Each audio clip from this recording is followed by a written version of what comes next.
The government won't tell us which bureaucrats are being paid as influencers by private companies during the pandemic.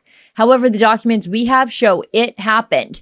We're going to try to get the data out of them, but we need your help to do it.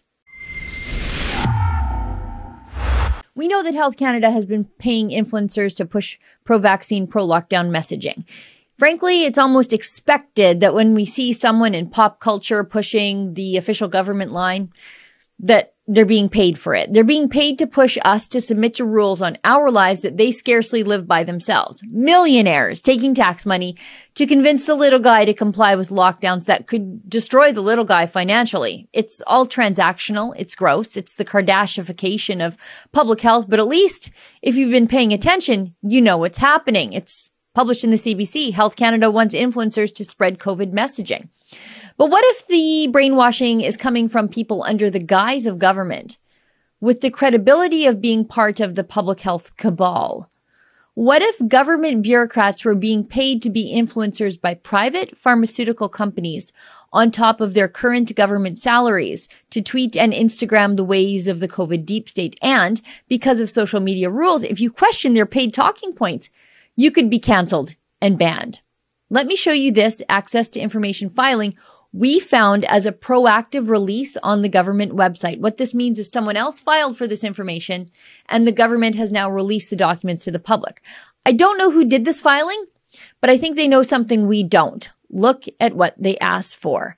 Any document Health Canada holds to see that civil servants or executives have received amounts of money or various gifts to act as influencers for private companies for the last year to January 8th, 2021. Now, the dates are important here.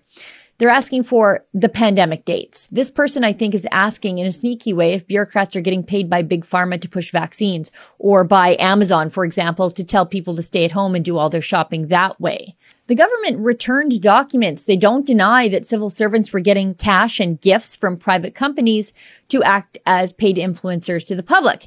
In fact, we know they were doing it. There's an admission on page 17. What we see here is an email exchange from one bureaucrat to their superior regarding a potential conflict of interest stemming from being hired as a paid health influencer as an employee of Public Health Canada. Look at this. Subject: conflict of interest declaration form. Importance high. Yeah, I bet it is. You got to get paid, don't you? Anyway.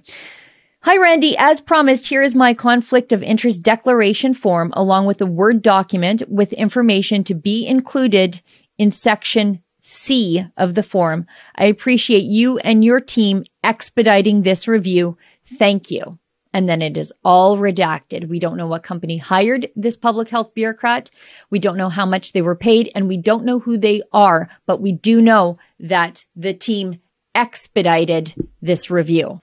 But the government won't tell us, the public, who is doing it. Was it Theresa Tam? Who? They won't tell us how frequently they were doing it. They won't tell us how much they were getting paid to do it, but we do know they were doing it.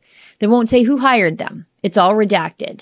Now, this is where you can help me. We are appealing these redactions. These bureaucrats don't get to use their taxpayer-funded perch and the credibility of being a so-called trusted government source, at least according to social media and the mainstream media, to enrich themselves, manipulate the public, and then hide it all. If you can help fund our research and access to investigation appeals, please consider making a donation to our special fund at rebelinvestigates.com. For Rebel News, I'm Sheila Gunn Reid.